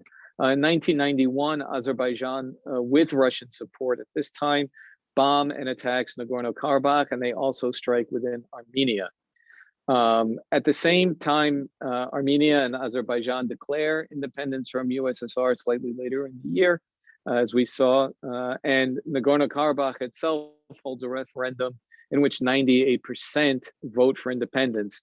Having said that, the Azeri population of Nagorno-Karabakh were told and boycotted the referendum. Nonetheless, they wouldn't have changed the outcome. They would have changed the percentage, but they wouldn't have changed the outcome of it, since the majority of the country was Armenian. A majority would have voted still for independence. In 1992, again, continuing with the military offensives, however, the Armenians here are finally able to make some headway, and they're able to capture Shushi. You can sort of see this in the bottom left of the green. If the green here is Nagorno-Karabakh, and the green line, and if you look at the bottom left part there, Shushi was conquered by had an Azeri population. Strategically, it's an incredibly important town, because from it, the Azeri forces were able to bombard Stepanakert. And you can see that the capital, the de facto capital of Nagorno-Karabakh after the war, which had an Armenian population. And those people basically had to live as the under the shelling for months. They lived underground and were not able to come out of their houses because of the constant shelling. The capture of Shushi by Armenian forces required basically a Normandy-like invasion of climbing up a cliffside in order to take out the batteries at the top. So this was a huge victory for the Armenian forces, and then led to the taking of the Lachin area shortly after that. And that was also important because Lachin links the Republic of Armenia with the area of Nagorno-Karabakh. The Azeris launched a counteroffensive, but it was unsuccessful. And the war continued through to 1994 with heavy casualties suffered on both sides, particularly in January, February of that month. And that eventually led to a ceasefire in May of that year, May 12th, 1994. So the conflict basically went from 89 to 94. Outright war, between 91, 92, and 94. And in May 12th, there was also established the line of contact. The line of contact basically established, you can see in this new map that I brought up, included Nagorno-Karabakh itself, obviously within it. And then there were these areas that Armenian forces had been able to capture, and that's that dotted line, with the two exceptions there that were Azerbaijani controlled areas. So the line sort of goes around them. They captured those areas from Nagorno-Karabakh, but the other ones were now controlled by Armenia. And that's where the situation remained between 1994 and this year. Those areas which have been absolutely vital for the survival of Nagorno-Karabakh, particularly as they allowed a situation in which a land bridge could be created between Armenia. I mean, it linked Armenia with Nagorno-Karabakh, and roads were built so that transport could go back and forth. Now, Nagorno-Karabakh set up its own government immediately after this. They have their own president, they have their own prime minister, they have their own military. So they have a completely separate government from the Republic of Armenia. This government is not recognized by any other country. It's a self-declared government. Even the Republic of Armenia does not officially recognize it. And that's for diplomatic reasons. I mean, obviously they recognize it on a day-to-day level, but officially they don't recognize it. And so the status of Nagorno-Karabakh itself is still question. That has not been resolved. But this is where we've been for the past 25 years, has been in this situation. People, Nagorno-Karabakh was heavily shelled, but a lot of rebuilding has happened. Basically life went on. We started to get early warnings about the current crisis back in 2016. There's a 4-day skirmish or battle between Azerbaijan and Nagorno-Karabakh. And then again in July of last year, there were clashes between Armenia and Azerbaijan. Azerbaijan started attacking on points, sensitive points on the Armenian border. So these were two sort of heads up that basically made people question what was happening.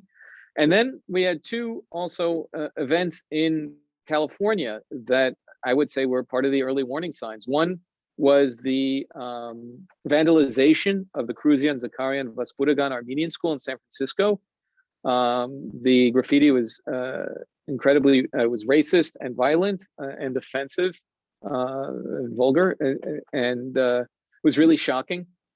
And then after that, at another point, there were shots fired at the campus into a sign. Again, I don't believe anyone's been arrested, even though they in connection with that. I could be wrong. And then likewise, then in September 17th, shortly before the war began, St. Gregory the Illuminator's Church and the offices of the genocide, its offices and the offices of the genocide education. The church itself wasn't damaged, but it was the offices next to the church that also housed the Genocide Education Project in San Francisco was thoroughly destroyed by arson. Here you can see this is from their Facebook page, what the inside of the office, what the building looked like. This is next door to the church. So these were really worrisome in and of themselves, and people started to get nervous as to what was going on. And then very soon after that, 10 days later on September 27th, Azeri forces crossed that line of contact, right, that I showed before. And this is like a squared off version of it. You can see in red. So if the pink in this area represents Nagorno-Karabakh, the pink forces and the pink colored areas, everything else almost, within that dotted line had been under Armenian control before before this latest war. After it was 44 days following the war, only the pink remained in Armenian hands. So there was huge territorial losses for Armenia, and they're very worrisome. And the Azeris were able to do this because of plain and simple superior military firepower. I mean, it's absolutely amazing that the Armenians held out for 44 days. They're, as they like to say, there were like 5 armies fighting against one. Not only was Turkey supplying arms and personnel, equipment, drones, there's also supporters from Pakistan and Israel and Syrian mercenaries, plus the Russian armaments. Russia was arming both sides. It was completely lopsided. And the drones in particular were particularly damaging. And allowed them to take Shushi, or Shusha as it's called in Azeri. And on November 8th, they took Shusha here again, and that's basically spelled the end of the war. Once it was absolutely certain that Armenians had lost that it was very difficult for them to continue, and they did not again want to experience the shelling from that high point that they had experienced prior to the first Nagorno-Karabakh war. And on November 9th, there was a ceasefire agreement brokered by Russia that was signed by Armenia and Azerbaijan. And as I said, this really resulted in huge territorial losses for the Armenians. And we now, these shaded lines, or these where you see them, they look like stripes. Those are areas that are supposed to be open for, they're under Russian control and open for communication and transportation between Nagorno-Karabakh and the Republic of Armenia. But you also see this green line at the bottom of Armenia, and that's supposed to be the securing of a transportation line between the newly conquered lands by Azerbaijan and Azerbaijani Nakhchivan. I'll talk about this in a little bit as well. Nakhchivan was also an Armenian territory that Stalin had agreed to give to Azerbaijan, and thus created this sort of weird situation in which you had Azerbaijan and then with Armenia in between, and then another piece of Azerbaijan.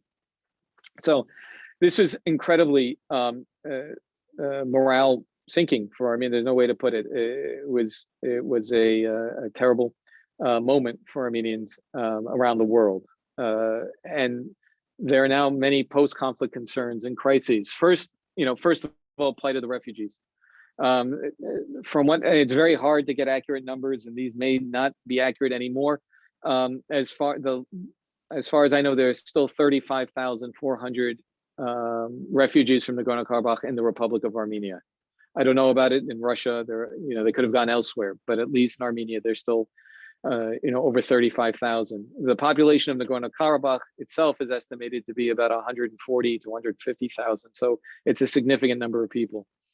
10,000 people are now homeless in those areas that have been occupied by Azerbaijan. They can't return there, and so 10,000 people have lost their homes. And the issue of prisoners of war has still not been resolved. A few of them go back and forth, every week, something like that. But there's still a number of Armenians. Again, I don't know exactly how many that are being held by Azerbaijan that haven't been released. The total death count is also uncertain, but it seems to be somewhere in the order of around 7,000 people combined between Azerbaijan and Armenia. But those aren't, those figures have been. Armenia has been more forthcoming about releasing the figures than Azerbaijan has been. The other major concern is the protection of cultural heritage, and this is for very good reason. There's a great fear that Azerbaijan will either completely destroy the Armenian monuments in the areas that they now control. They did this in Nakhchivan, the other area, which used to have thousands of beautiful what we call khachkars, cross stones. They're often used as tombstones, but they can also be commemorative. And they were just destroyed, all of them, to ground into dust. And we have this documented also by satellite imagery. So, the idea of destroying cultural heritage has been shown to have happened. This was in 2005. So there is obviously concern that this will happen again. Likewise, the cathedral in Shushi was bombed during the war. And some people think it was purposely targeted. And this is Ghazanchetsot's cathedral in Shushi. And again, there is concern that the other sites in Nagorno-Karabakh that had been under Armenian control and now under Azeri control will be destroyed. The other one is that they may be erased in the sense that they will be reclassified rather than as Armenian as Caucasian Albanian. This is a complex issue. The Caucasian Albanians were separate people who migrated into the area around the 3rd century CE.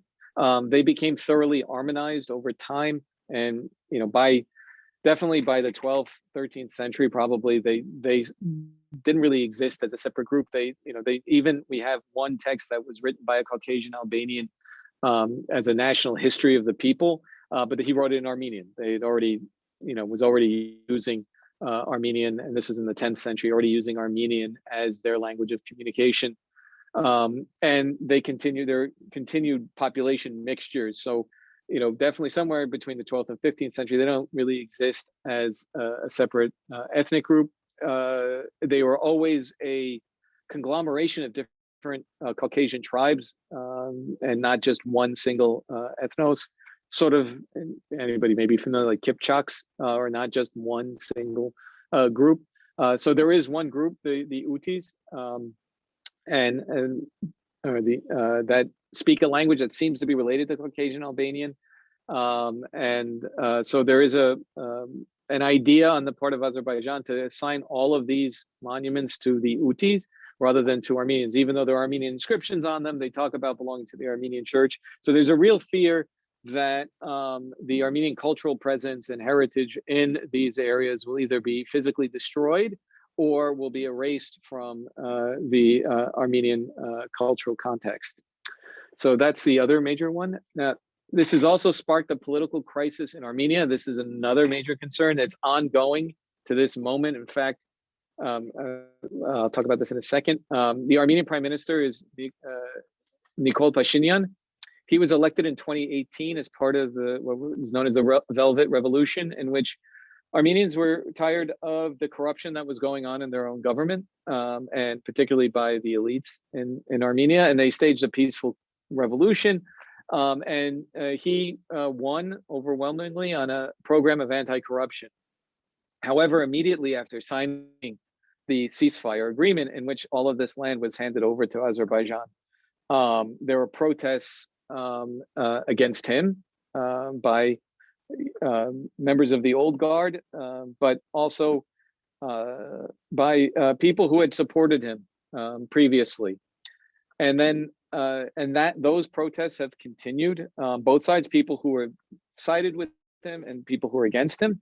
And then on February 25th, the General Staff of the Armed Forces demanded his resignation. And that sparked a whole new round of protests.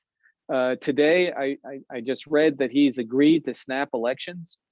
So hopefully that will make things a little bit better, but it really is an uncertain time, and it's making people very nervous within the Republic of Armenia itself. The Republic of Armenia is very much invested in Nagorno-Karabakh, and in many respects, part of the reason for that, and for Armenians worldwide, was that in some ways the winning of the first war in '94 and the holding on to Nagorno-Karabakh and gaining those territories around it was their never again moment, that they wouldn't just go quietly into the night and allow themselves to be killed, that they would fight back and they would hold on to what was theirs. And the legacy of the genocide really was really strong in how people thought about Nagorno-Karabakh in '94 and the victory there.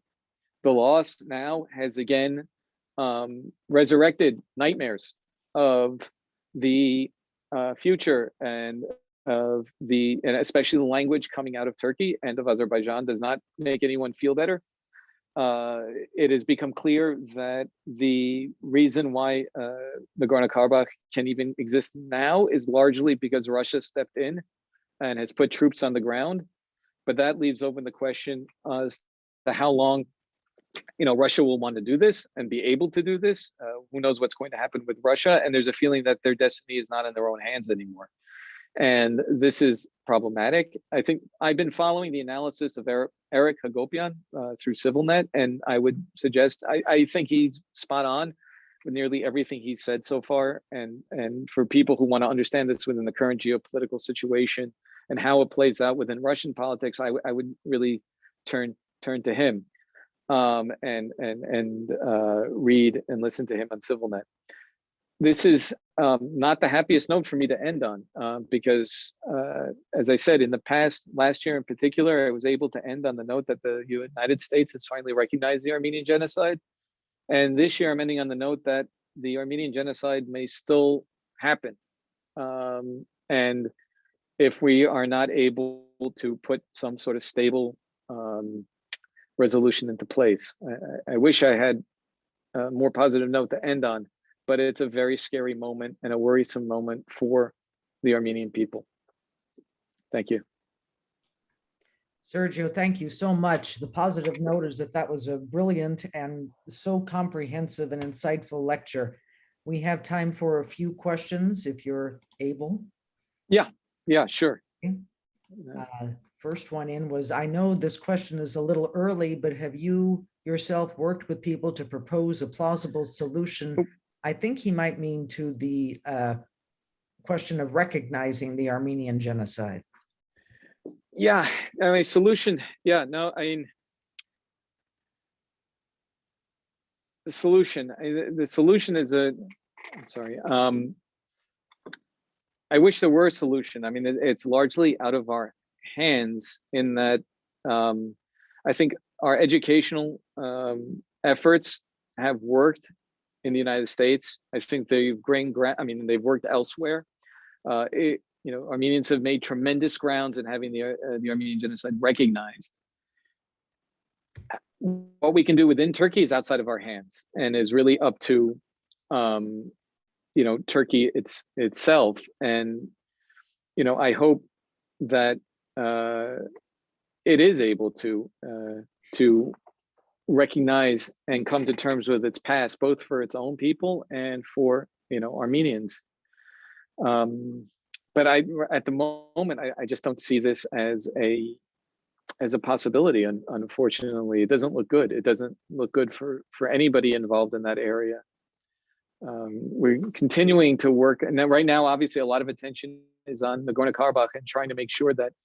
I think what would be great is if it would be recognized as a state, an independent country. That would help. That would give it some status and legitimacy. I don't know if that's where the final resolution will be. End up. I know the foreign minister Sergei Lavrov of Russia has said it's still a little early to talk about a final solution or the final resolution of the Nagorno-Karabakh issue and of its status.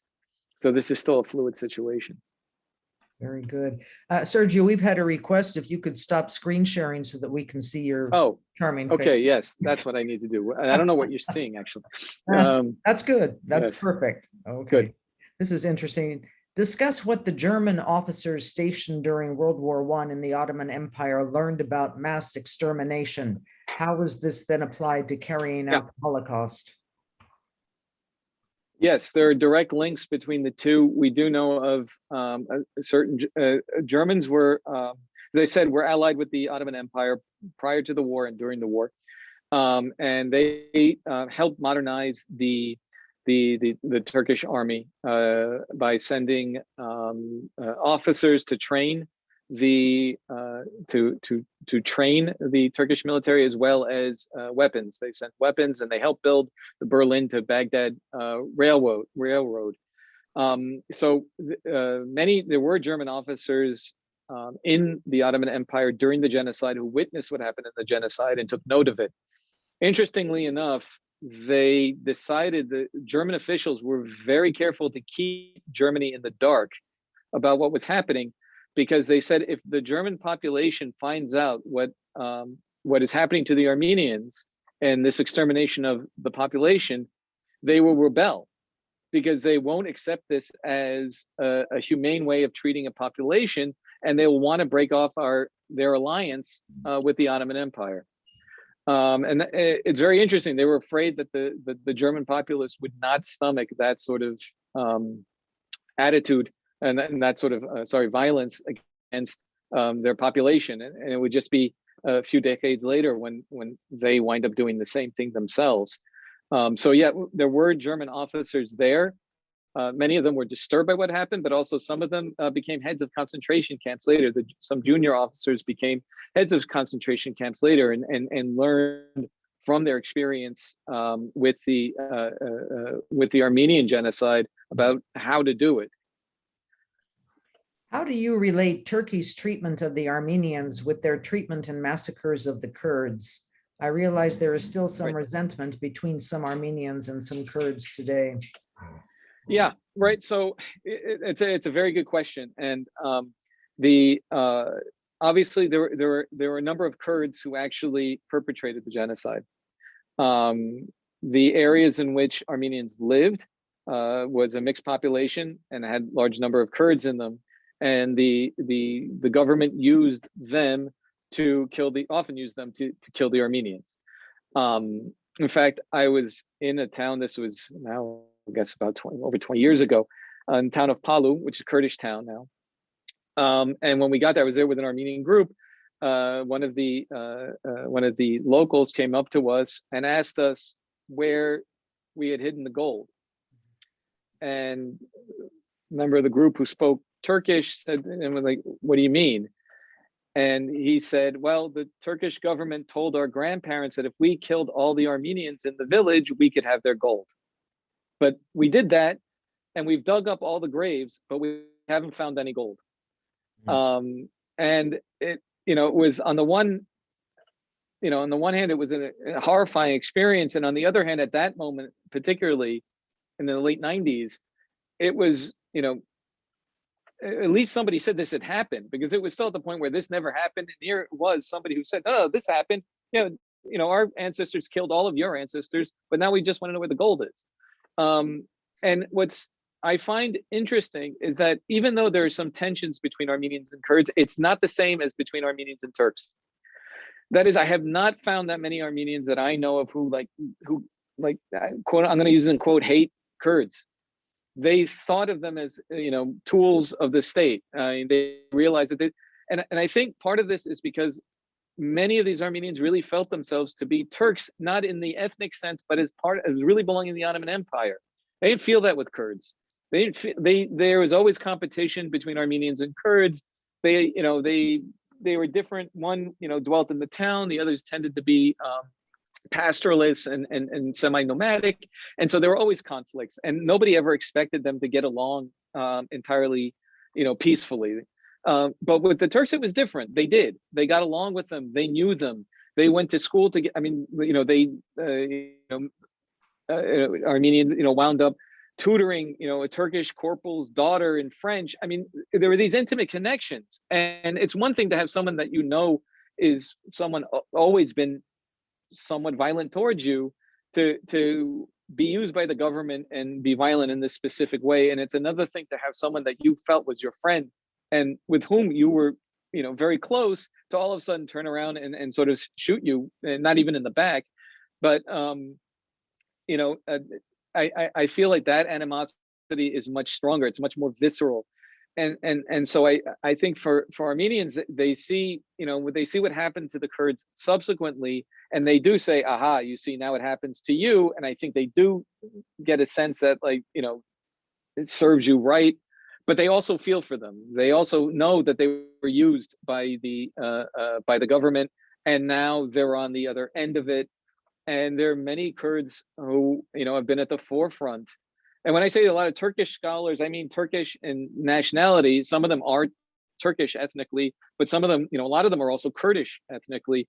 And a lot of Kurds have come forward and have been at the forefront of recognizing the genocide, what happened, admitting that, it was their ancestors, trying for reconciliation.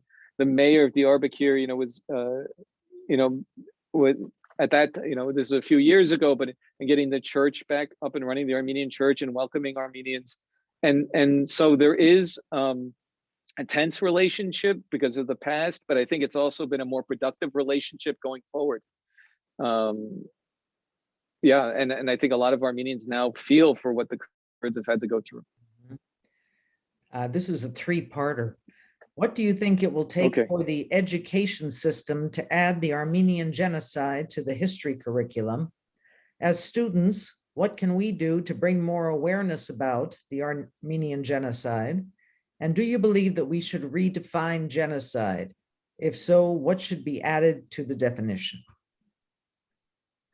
Wow. Yeah. Okay, 3 great questions.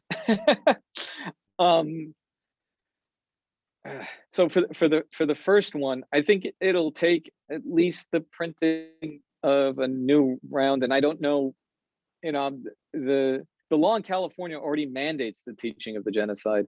The question is getting the textbooks up to speed, and I don't know how long that will take. It should be in future publications, given the congressional resolutions, that the genocide should now be mentioned and not referred to as so-called or purported, but actually called genocide. I don't actually know what happens if you then publish a textbook that says so-called or purported. I'm not sure there are any sort of there's any sort of liability there for doing that. It's probably protected under freedom of speech. But one thing that I think students could do, whether at the university level or at the high school level, is really demand that the textbooks not use that language and force the school systems. And of course, this is not just the students, but I think students can bring this really to light through writing letters to the editor, to petitioning their school boards, showing up and making their voice heard, that they not use textbooks that don't properly address the question. I have this problem right now. My daughter is at a high school here. Thankfully, the teacher, and this is often the case, is very is up to speed and interested in the Armenian genocide, but her textbook is terrible, and it's a world history textbook. It's not, to the best, I don't think it's published in California, and it really is sort of like a one-liner, dead note, nothing on the Armenian genocide. So her teacher has done, has expanded upon that, and at this stage, I think that's what's really required. And as I mentioned, I saw the burnt out offices of the Genocide Education Project. They have a lot of tools and materials, and they also do teacher training for junior and high school teachers, junior high and high school teachers on the Armenian genocide. And so that's another step that at least in California that students can take, is to request from their principals and their boards of education that their teachers in the history and social sciences receive this training from the Genocide Education Project and receive the materials. They have a lot of great materials that supplement the textbook that can be somewhat, blah or just misleading, can just be wrong. So I think a lot of it at this stage will require a lot of proactive steps to be taken on the part of the students and the faculty and the school boards. And what eventually will happen is that market forces will drive the publishers to change. If school systems, especially in such a large market like California, start saying, we're not going to use that textbook until you revise it to include something on the Armenian genocide, that's a lot of money for them if they all of a sudden lose the California market. So that is a direction I would push for. As for the definition of genocide, I'm going to have to step back from that one in terms of I'm a student of really, my specialty is medieval Armenian history. I do work, I have studied the Armenian genocide, but I am not a scholar of genocides per se, and so I would leave that more to people who are scholars of genocide to work on. All of our definitions constantly need to be revisited and revised, but I would want that to be a discussion that's really had amongst genocide scholars. Sergio, that was a marvelous lecture. It's every year, it's new and improved, and it was damn good last year. So we look forward to seeing you again in 2022 and hopefully in person. Thank you. Hopefully in person. Yeah. Yes, definitely. Good night, Sergio. Good night, everybody. Good night. Thank you so much. It was wonderful. Thank you so much. Thank you all. Have a good night. Good night.